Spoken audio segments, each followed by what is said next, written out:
This episode is brought to you by Navy Federal Credit Union. It's a special thing to be a member of Navy Federal because they are a member-owned, not-for-profit credit union that invests in its members with amazing rates and low fees. That's why members could earn and save more every year.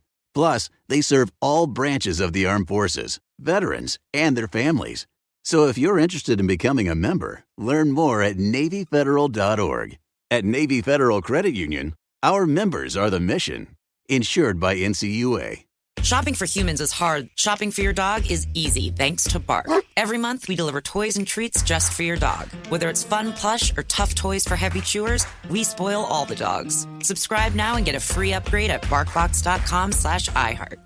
Episode 362, The Multiple Forms of Capital to Earn and Build Wealth with Laura Oldanie.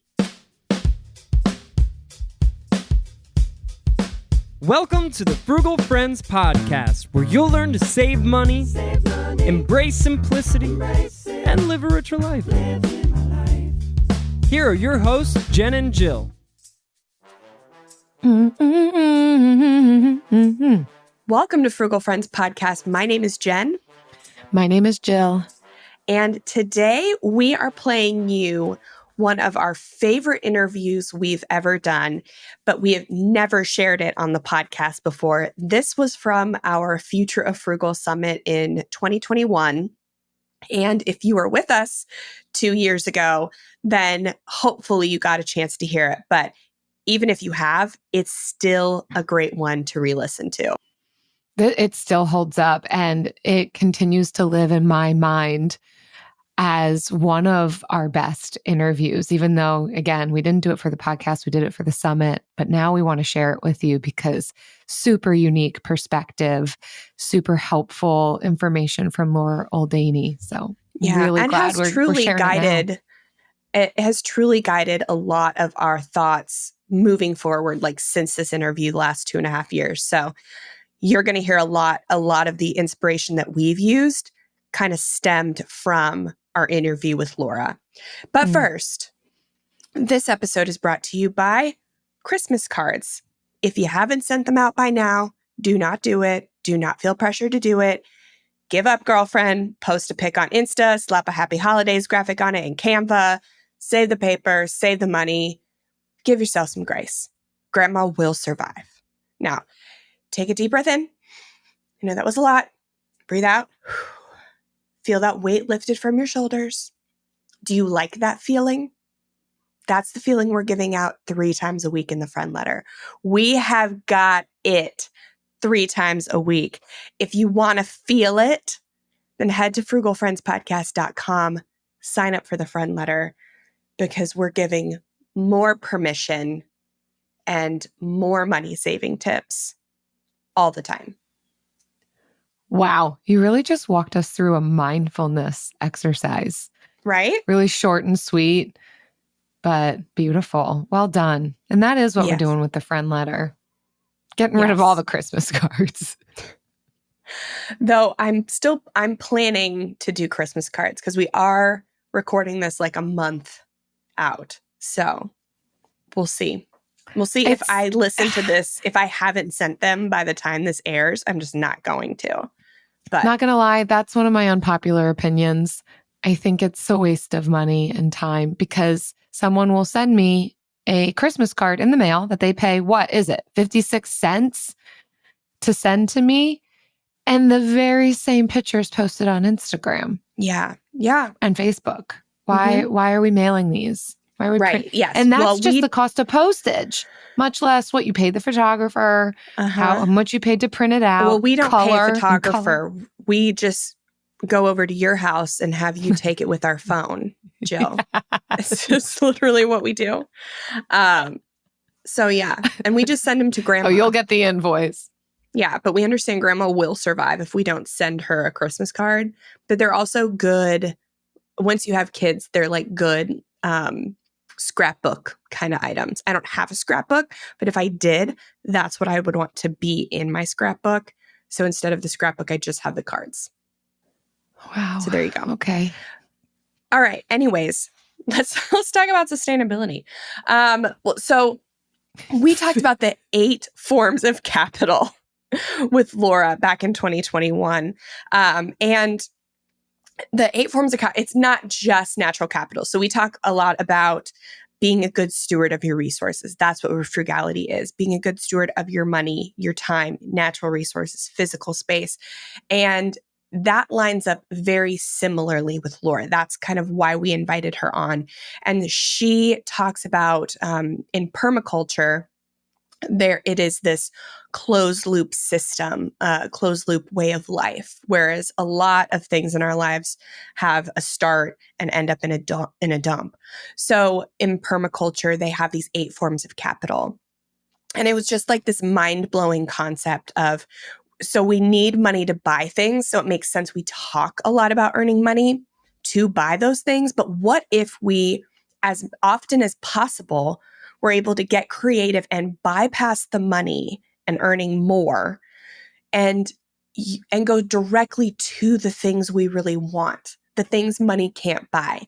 We use the resources we have that are not monetary to acquire other resources that are also not monetary. So that, I hope that blew your mind, because that's really what this interview is about. And Laura is a permaculture expert. She's an expert on using these forms of capital to build wealth, build resiliency. And we're so excited to share this. And if you want to queue up a few other good ones to listen to after this, we loved our recent episode 323 with Brad Barrett of Choose FI, what financial independence looks like today. Laura started in the financial independence community and has been really invested in that community, trying to usher people towards more sustainable forms of building wealth. And then another interview we did from the 2021 summit was with Rich Jones, episode 305. We put that, we loved that one also so much that we put it in episode 305, intentional strategies to increase your income. And this one really emphasizes social capital, which is one of those forms of capital. So using your connections and all of that. So episode 323, episode 305. But first, let's get into this one. Laura, thank you so much for coming. We're so excited to have you here. I'm very excited to be here. Thank you for inviting me. Yeah. I mean, and you are actually another St. Pete resident. So we're all in the same city right now in different places recording this. Technology. Lucky us. It's great. So please tell everyone watching this, because I have been so excited for this, and I hope that a lot of people will watch this session for the summit. Like, tell us about your mission and why you're passionate about it. So I help people achieve financial resilience in ways that help address our major social and environmental problems instead of causing them. And there's so much out in the conventional wisdom and personal finance space that keeps us focused on working and investing in harmful and destructive industries. And it doesn't have to be that way, though. There are alternatives. They're far lesser known, but they exist. And so I'm out there trying to open people's minds to the possibilities beyond what, mainstream media and investing and wealth conversations are feeding them. And I'm passionate about this because I am concerned about, people and planet and the environmental and social challenges I think we face. And so this is a way of building wealth that helps us be more resilient in the face of those challenges, as well as addressing them. And I really believe that this, what I'm helping people to do, what I'm talking about, what I offer people, is it connects people with a much more, it's a path to a higher quality of life and well-being as well, in tandem with that pursuit of wealth. It looks to our own resourcefulness and creativity and gives us the opportunity to tap into that and, move from consumer to producer and that fulfillment and satisfaction of that. Laura, I am so thrilled with the things that you're saying. And it's such an important space to be in. And unfortunately, not a message that we hear often. Like the words that are coming out of your mouth sound like fresh water. And I don't encounter fresh water very often. I think there's also an element for me. I know Jen said before we started recording that I'm a little bit disconnected from this space of personal finance experts. I obviously have money and I want to do well with my money. But yeah, I'm not in it all the time. And so because of that, I don't know what I don't know. And I think in some ways I can represent the general public. I mean, maybe not everybody, but knowing that or assuming there's one way towards wealth, maybe a collection of ways, but here's your general path. And I think for you to describe, listen, where we put our money matters, like just moving beyond what we do in our daily lives. Like I recycle. And now you're saying, no, there's actually, like, there's more macro level things that we can be looking at that are sustainable, but also benefit us. So anyhow, that's my monologue to say, I'm really excited about what you're saying. Thanks for the water. Oh, you're very welcome. My pleasure. And actually, I do get that a good bit what you said, Jill, about I don't know what I don't know. And that's what that's why I'm so, in part why I'm so passionate about this, because people don't realize these other possibilities even exist. Yeah. So you talk about different forms of capital. Can you tell us about that? What does that mean? What are you seeing? Sure. Well, I'm going to back it up a little bit and explain that I was introduced to this concept of multiple forms of capital through permaculture.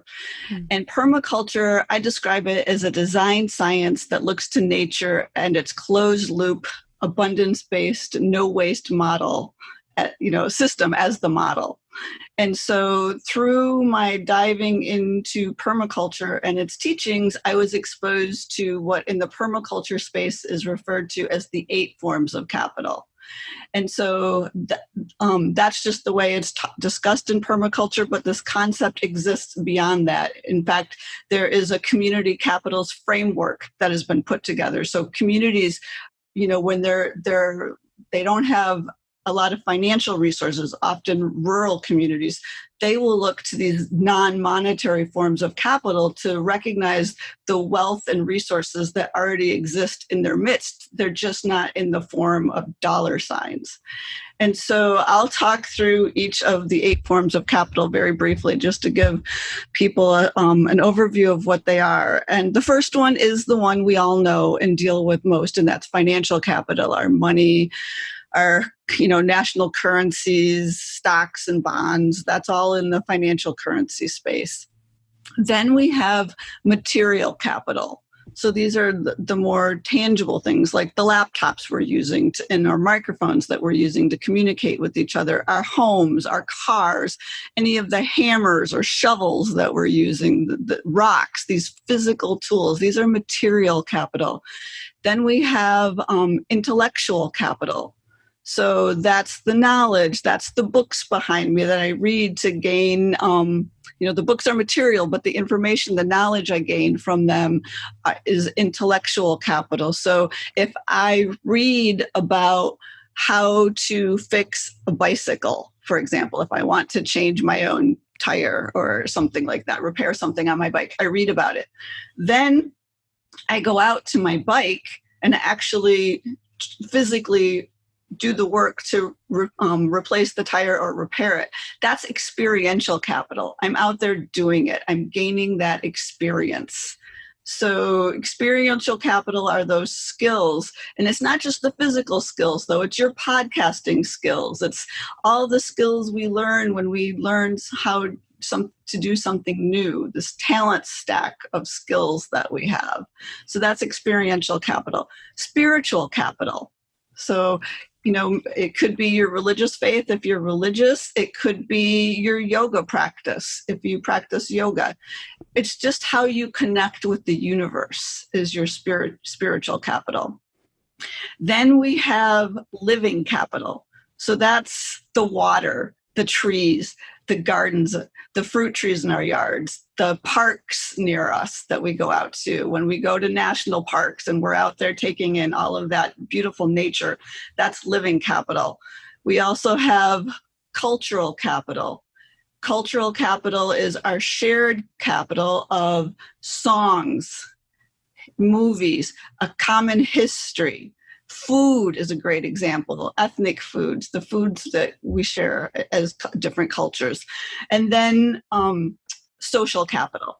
And so social capital is, we're building a little bit of social capital right now, just having this conversation and building the connections with the people at the summit who are, engaged, watching us have this conversation. It's when you get a job because you have a connection to someone. It's when a hurricane comes through St. Petersburg and you don't have your own generator, but you've lost power, but your neighbor next door has a generator and lets you plug in your refrigerator or a fan or something.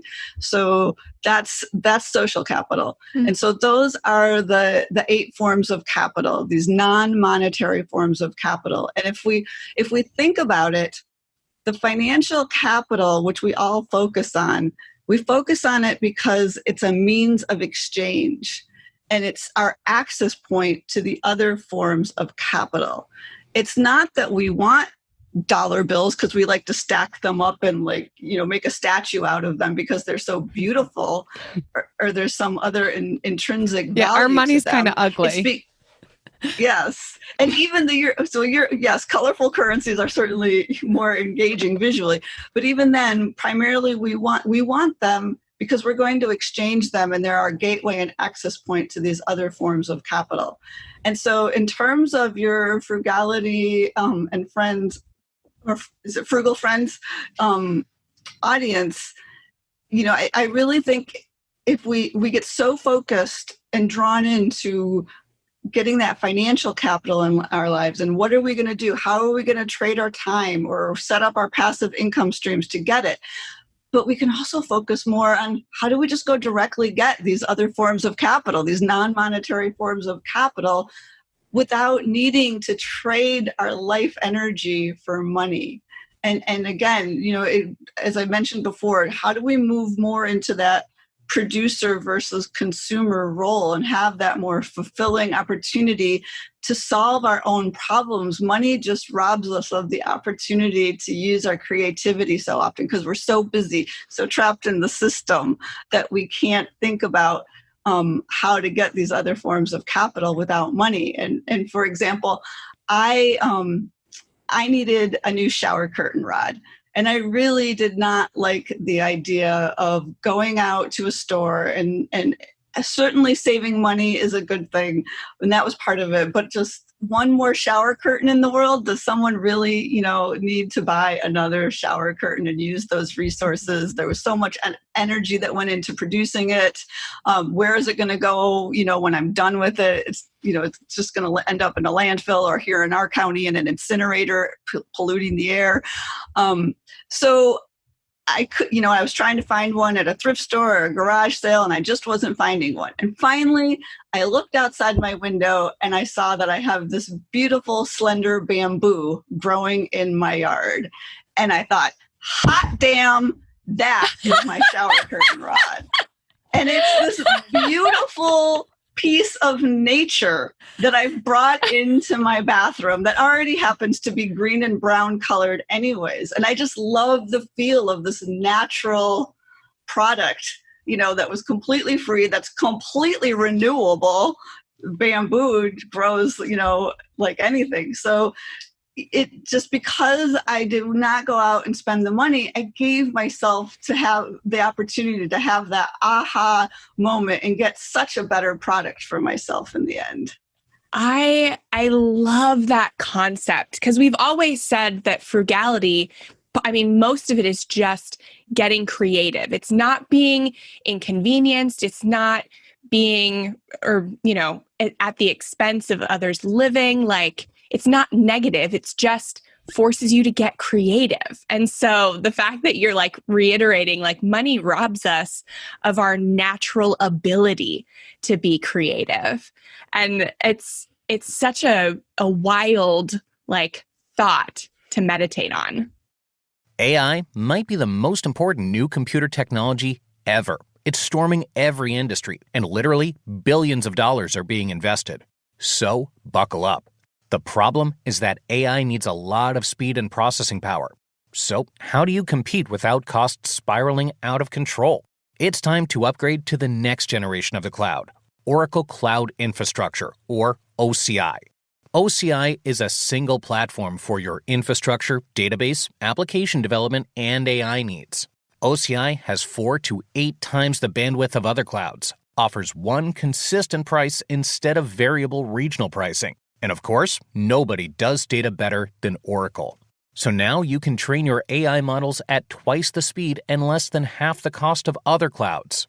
If you want to do more and spend less, like Uber, 8x8, and Databricks Mosaic, take a free test drive of OCI at oracle.com/strategic. That's oracle.com/strategic. oracle.com/strategic. We know New Year's resolutions often don't stick. In fact, on average, they last around 30 days. So if saving money is on your 2024 resolution list, here's a foolproof way to stick to yours. Switch your phone provider to Mint Mobile. For a limited time, wireless plans from Mint Mobile are $15 a month when you purchase a 3-month plan. That's unlimited talk, text, and data for $15 a month. For those of you paying close to $40 a month for just one phone line, this means a savings of $300 over the course of the year. We especially like Mint because all plans come with unlimited talk and text and high-speed data delivered on the nation's largest 5G network. To get this new customer offer and your new 3-month unlimited wireless plan for just $15 a month, go to mintmobile.com/frugal. That's mintmobile.com/frugal. Cut your wireless bill to $15 a month at mintmobile.com/frugal. Additional taxes, fees, and restrictions apply. See Mint Mobile for details. The social worker inside of me is like leaping at everything that you're describing. I honestly have not heard of, the 8 forms of capital before you. And yet it's not unfamiliar concepts either. Mm-hmm. And I think it just puts vocab to what I think a lot of us do experience. I mean, when there was a time when my husband and I made very little money. I mean, by American standards, we were below the poverty line.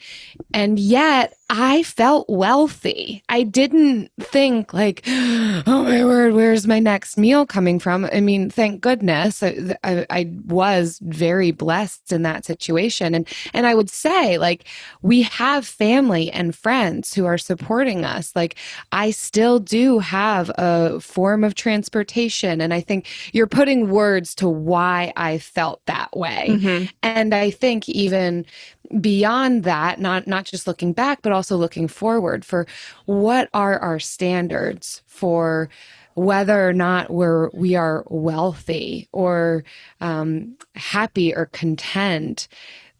There's so much more to look at. And I think you've just broadened the horizon on that. And so thank you for that terminology and vocabulary that we can be focusing on. And as Jen said, meditating on. I'm excited about it. Mm-hmm. So I would love to shift how we define a rich or wealthy life. Let's talk about that. Like, so earning more and investing in these like forms of capital, like what are the ways that we can like invest and earn like outside of the financial capital? Like, because this is definitely a more environmentally and socially conscious way to earn and invest. So like, where do we go about starting? Well, okay. So certainly I think just looking more closely at the multiple forms of capital, and thinking about, like I said, how do you access them without money? I want to be cautious because I want us to wisely steward these forms of capital. We don't want to over harvest them or abuse them, and deplete them like we've done in our traditional economy. But I do think that, they offer an opportunity for us to think about, what else in our life could provide value for us in the form of financial capital if we needed to exchange it. So just even, being able to grow your own food or forage food. For example, I love here where we live, we're coming upon a time soon where mangoes are going to be dropping in the alleys, going to waste. Avocados are going to be so abundant. And, in years past, I've gone around on my bike and just foraged them. And then I've taken them to our local Kenwood Organics and exchanged them for other produce and chicken eggs, that I didn't have myself.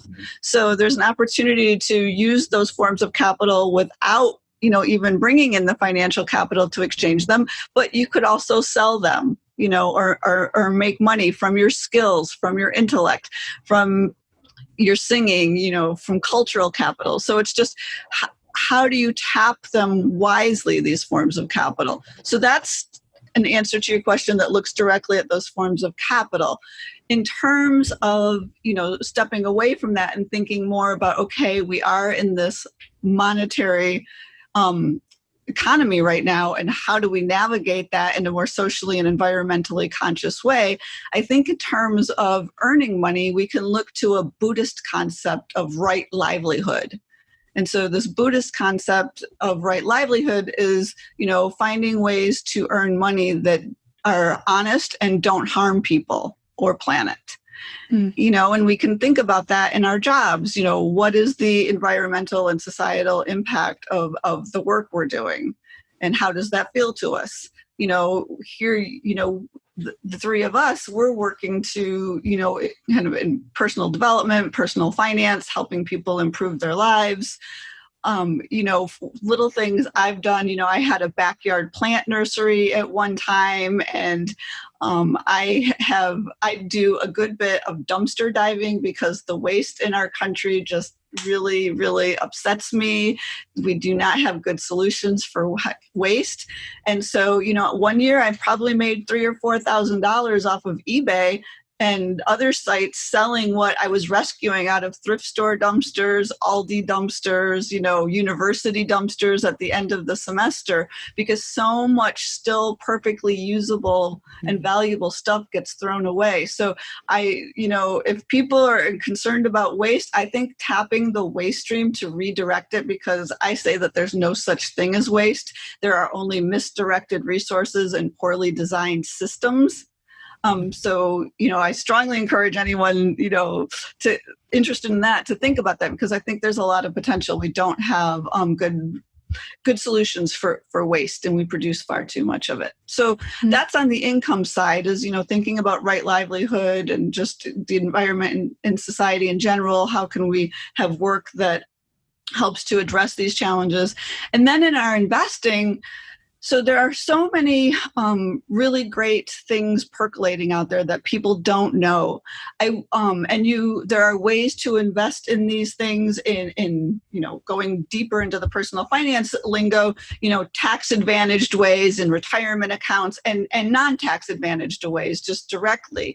And so I always encourage people, even first, before they think about investing, is to start with banking. Where are you banking? Because when your money sleeps at a bank, it's supporting something. It's not sleeping at the bank. They have farmed it out, shipped it out somewhere else. So are you comfortable with what your bank is supporting? And if you're with a major bank, you're more than likely supporting fossil fuels. So if you've divested from fossil fuels in your investing, but your bank money in the bank is still supporting it, that may be something that doesn't sit right with you. So there are socially responsible banks like Aspiration or Amalgamated Bank There are also banks where we can put our money to work in under-resourced communities, communities that don't have the access to capital that more affluent communities do. So, there are community development financial institutions, CDFIs. Many of them are banks. And like I said, they're in low-income communities. The Hope Credit Union in Mississippi is one that does a lot of good work. There's also the Native American Bank. You can park your money, even if you can't invest or make a philanthropic contribution, and you're concerned about indigenous populations, you can open a savings or checking account or a CD with the Native American Bank, and they're lending that money to indigenous populations for mortgages for small businesses. So even just starting with banking is a great way to do it. In investing, an easy kind of gateway one that I like to talk about, and I think, Jen, about this, is Worthy bonds. It's a 5% return on investment, and they're using the money to make loans to small businesses. So at least it moves your money off of Wall Street and closer to Main Street. That's a good one. I have really come to appreciate Steward. I think the website is gosteward.com. They're making loans to regenerative farmers, small regenerative farmers, and I think their loans are returning 5 to 8%.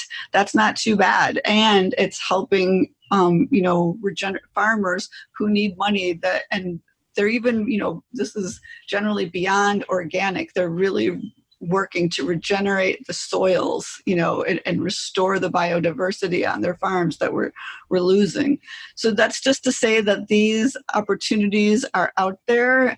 People, like we said, they just don't know what they don't know. And there's information on my website where people can find more. But I'll also say quickly, for those that are interested in doing this in a tax-advantaged way, what's really helped me is that I learned about self-directed retirement accounts.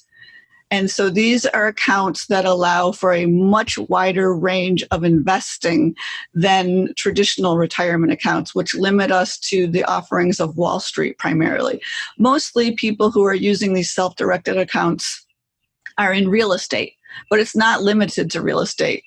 Both of the investments I just described, the Worthy and Steward, I've made through my self-directed IRA, and I've made a number of others. All the others I've mentioned on my website. So there are the more traditional, the IRAs, but there are also solo 401ks for people who own their own businesses. So I think only 4% of the retirement accounts out there are these self-directed kind. So there's huge potential for an explosion for people to move their money out of these harmful, destructive, extractive industries in the marketplace and direct it towards what they really want to see in the world, to invest in the future they want to create. And one quick resource I'll share for anyone who's listening that's interested, there's a wonderful group online called The Next Egg. So it's a play on nest egg, The Next Egg, and it's an online forum for people who are pursuing this self-directed retirement investing and looking for these types of investments outside of, that are more towards sustainability and sustainable solutions. So it's new territory that we're charting here, stepping out of this. So it's great to have this group to walk that path together. Beautiful, Laura. Thanks for giving all of those resources and tips, and even talking about banking. I think until I met Jen and was talking with her about this, it wasn't even a thought on my radar. I mean, I guess if you sat me down and had me think about it a little more, like, what do you think your bank's doing with that money? Like, I'd get there. It's just, it was never something I sat down and thought about. So I'm so thrilled to be having this conversation. And I'm also curious to hear your thoughts on some of these lesser talked about aspects of what you're presenting as we're talking about wealth. And you discuss community sufficiency and interconnectedness as a form of wealth. And you've already mentioned some of that, like borrowing your neighbor's generator. But I'm curious to hear more from you on this topic, because again, I don't think we talk about it a lot, especially as a form of wealth and how we can tap into that. Sure. So yes, the community sufficiency, the interconnectedness, the even financial interdependence as opposed to financial independence. And I will give Vicki Robin credit for introducing me to that concept. That's something she talks about in Your Money or Your Life. But this is all under the umbrella of social capital. And to the extent that people are out there talking about multiple forms of capital, and their importance, I think many of us would agree that social capital of all of them is probably the most important. It's where the resilience is. It's what's going to get us through when we're really in need. And so it is a form of wealth. And it's as little as, what we talked about before under the realm of social capital, but there's also, you can really work to cultivate it. So I have a dear friend, Jenny Nazak, who wrote a book called Deep Green, all about low footprint living. And so she has done a wonderful job of creating, working on the front of her yard towards the sidewalk to put in a bench so people can stop and rest and gather and chat. You could put in a little free library. I just met a neighbor down the road a couple days ago within 48 hours of her putting up a little free library, because I knew any neighbor in my community that had one was someone I wanted to meet. You could put, if you're into plants, put out a little box and for free plants. There are so many ways, just making an effort to get to know your neighbors and build that connection. And it doesn't have to just be neighbors. We've had conversations, some of my friends in St. Petersburg, we, instead of all of us selling our homes and living together in an intentional community house, how do we build that intentional community among ourselves? So that we know that when we need something, these are the people we can tap. This is our community sufficiency. And for the three of us in St. Pete, we're so fortunate that we have the Time Bank. So Time Bank is a bank where the unit of exchange is time, and everyone's time is valued equally. And so it can be, anything from, helping someone weed their yard to, I used our Time Bank to have someone come take pictures of me for my social media, so I didn't have to hire a photographer. It's just limited to our imagination, the exchanges we can come up with. And the currency is time, but that's the whole point of the Time Bank, is to foster that community sufficiency, that financial interdependence, that interconnectedness. And so not every community has a Time Bank, but they have buy nothing projects. They can join their buy nothing group. That, I don't think it's always the reality, but I know based on what I've read from the women who founded that was part of their goal, was to foster that community interaction and build more community. I love what you're describing, because I think it also hits on what Jen and I have noticed with this podcast and the community that has been created around this, that it is far more important and rich than anything Jen and I could just do together, or just a podcast. Like, it's the community that has been created that we are just seeing is so helpful on so many levels. So yeah, I agree with you, Laura, and what can come out of this interconnectedness and looking at our community, both giving and receiving, that reciprocity that can exist in relationship there is beautiful.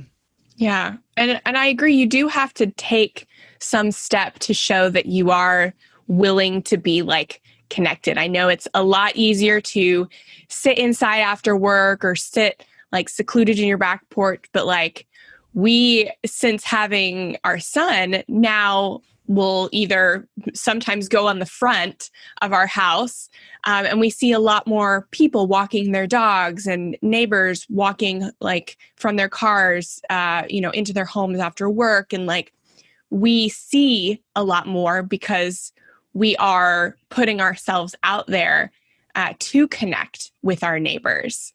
And so I've always been the introvert that stays at home inside, doesn't talk to people. And my husband is makes connections and new friends wherever he goes. And it's been delightful for me to get to benefit from that, to like have neighbors for the first time in my life where we'll go across the alley to their backyard and have a beer like after work. It's so beautiful, but it does take a little bit of effort. It's so worth it though.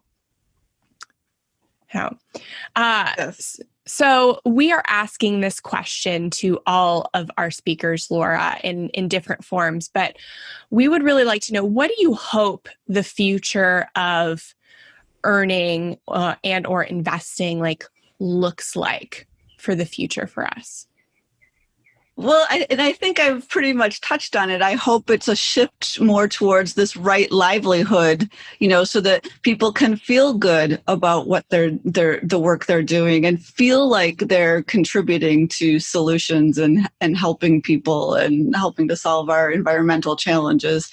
And investing, I would love to see money, much more, if not money coming out of Wall Street, and moving towards these investments that are again, much more working towards solving our social and environmental issues and giving people that satisfaction. It also engages you so much more in your investing journey, as opposed to just tracking the spreadsheet and the charts and the dots on the graph. It's like, what's happening at that farm today, or what's that small business, how are they doing? It's such a richer experience of investing.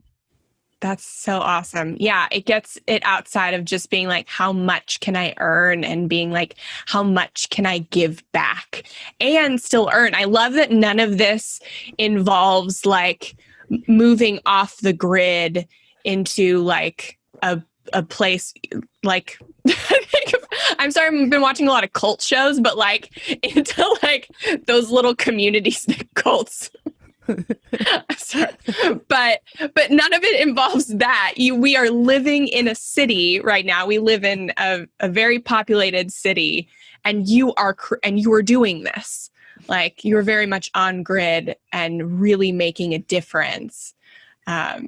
So I love that this also, that makes it more accessible to more people. Well, and I think it brings people along in the process, right? Not everybody is to the point that you are, Laura, in this journey. And I think in any journey we talk about, it takes people to help guide, to teach, to show, to respond to give advice. And so I think remaining engaged in the community is what helps to build that and grow that, and not just become a little pocket isolated doing this in the middle of nowhere. So much of what you're saying, I'm hoping with you, and I'm excited about what you have your sights on. That being said, Laura, do you have a bill of the week for us?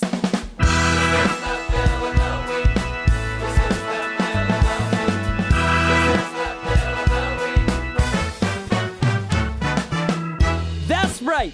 It's time for the best minute of your entire week. Maybe a baby was born and his name is William. Maybe you paid off your mortgage. Maybe your car died and you're happy to not have to pay that bill anymore. Duck bills, Buffalo Bills, Bill Clinton. This is the bill of the week. Yes, my bill of the week would be that we have been sold a bill of goods, believing that we have to be part of this consumerist, harmful capitalist system, or at least our current version of capitalism. And I think that we can extract ourselves from it and live far richer lives. I'm not saying it's easy, but it's completely possible. And I encourage people to think outside of the box and look beyond the picture that they're living in right now. That is such inspiring bill. Inspiring bill. People are like, I lowered my internet bill. Me over here. Bigger people. The narrator of Anchorman. Bill Curtis. Yes. Every time. Hi, I'm Martine Hackett, and I'm hosting the second season of Untold Stories, Life with a Severe Autoimmune Condition, a production from Ruby Studio in partnership with argenx, sharing real stories of MG, CIDP, and other autoimmune conditions. We hope to share inspiration and educate the larger community about these severe and often overlooked conditions. I can't fix this, I can't cure this. And, I'll take my treatment day by day, but I want to try to be engaged, be involved, or be as helpful as I feel I can with the limitations I have of working full time to children. So I participate in market research to provide information to hopefully benefit others, because it's a small margin of people that have the myasthenia, but then to get pregnant, it's an even more narrow margin. You can't ever have too much information as an epidemiologist. Yeah, exactly right. Listen to Untold Stories, Life with a Severe Autoimmune Condition on the iHeartRadio app or wherever you get your podcasts. Hi, I'm Cindy Crawford, and I'm the founder of Meaningful Beauty. Well, I don't know about you, but I never liked being told, oh, wow, you look so good for your age. Why even bother saying that? Why don't you just say you look great at any age, every age? That's what Meaningful Beauty is all about. We create products that make you feel confident in your skin at the age you are now. Meaningful Beauty. Beautiful skin at every age. Learn more at meaningfulbeauty.com. Well, thank you so much, Laura, for coming on and inspiring us. And I hope that somebody listening to this is motivated to either get their money out of their big bank or do something that just builds interconnectedness between them and the people around them. We especially need it now more than ever. So where can people go to find more from you? So my website is richandresilientliving.com. You can find lots of blog posts about these topics there. I'm also on Instagram at rich_resilient. Thanks again, Laura. Laura is a national treasure. I think we all know that now. She is fantastic. I love that I get to see her occasionally around town because we all live in the same city. But Laura lives especially close to me. And her boyfriend does the garden grandpa at the library. So once a month, he will take fruits from his garden and teach kids about local produce or flowers or whatever he's growing in his garden at that time in the season and teach kids about it. And yeah, I love how they're getting creative, right? Yeah. To build wealth and they're not living off the grid somewhere, right? They're still embedded in society, but they're just choosing an alternative path to building wealth. And it's great. She's got some great ideas for investing. And I love it. Wow. The library, man, so much to do and discover there. That's amazing. Well, we hope that you enjoyed listening to this one as much as we enjoyed having the conversation, rehaving the conversation. And something else that we love is reading all of your kind reviews. So many of you are out here choosing kindness in your review writing, and we thank you. We especially love this one that we want to share from Frugal Young Mama, who said, I love this podcast. It's so fun, funny, and frugal. Love that alliteration. It's nice to have a lighthearted podcast about stuff that is so important, like finances. I feel like finances is something a lot of people don't like to talk about because it's serious. These girls find a way to make it fun and enjoyable to listen to. So great. So glad you're loving it. Yes. Thank you, Frugal Young Mama. I'm a frugal, almost young mama. So I feel like I resonate with you. Thank you. Not that young anymore, but we're trying. Right. But I mean, if you resonate, please take a minute to leave a rating and review. It helps potential new listeners know that some of us are frugal mamas of varying in ages, and some of us are frugal women of varying ages. There's a variety. There's something for everyone. See you next time. Frugal Friends is produced by Eric Siriani.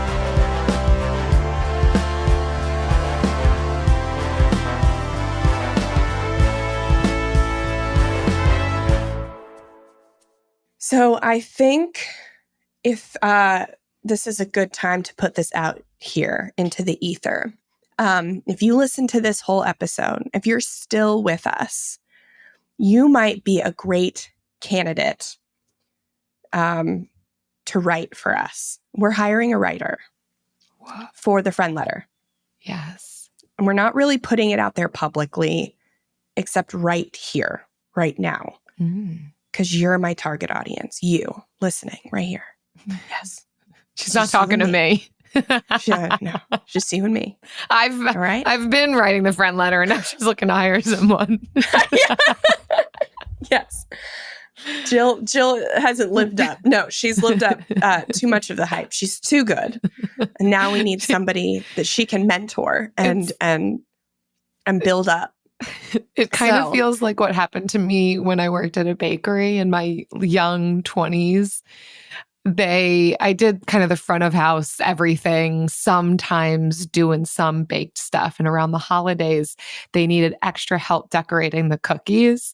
And so I was like, sure, I'll get some extra hours. And that sounds fun, just sitting in the back decorating cookies. And my boss came up to me about an hour later and was like, yeah, you're not going to do this anymore. I'm like, what am I doing wrong? He's like, nothing. I mean, the cookies look beautiful. The cookies are stunning, but you're taking way too long to decorate these cookies and your time is better spent elsewhere. And that's kind of what's happening with the friend letter is I'm doing a good job. I just apparently my time needs to go to social media. Yeah, it's not even that you're taking too long. It's just that you're my time needs to go. Time elsewhere. is better spent elsewhere. Yeah. So if you're looking to make extra money in 2024 and want to hang out with us digitally for the long run, just you got to commit. You got to commit to us. Not forever, not for the rest of your life, but you got to be listening to the full episode and here at the after show. Yeah. You got to be one of us. And status, that's you. But yeah. It is. But no, if you can commit to writing about, like if you've ever written a blog post about 2,000 words, kind of writing that every week. We've got 3 friend letters. They're about 600 to 700 words each. So if you can commit to that, if you have the time for that and you want to make some extra money, reach out, Jen at frugalfriendspodcast.com. Yeah, that's it. It's a paid gig. Oh, it's paid. Yeah, we'll pay you for your commitment. Yeah. So, yes. Cool. We don't skimp. We're frugal, not cheap. Ooh, boom. Mm-hmm.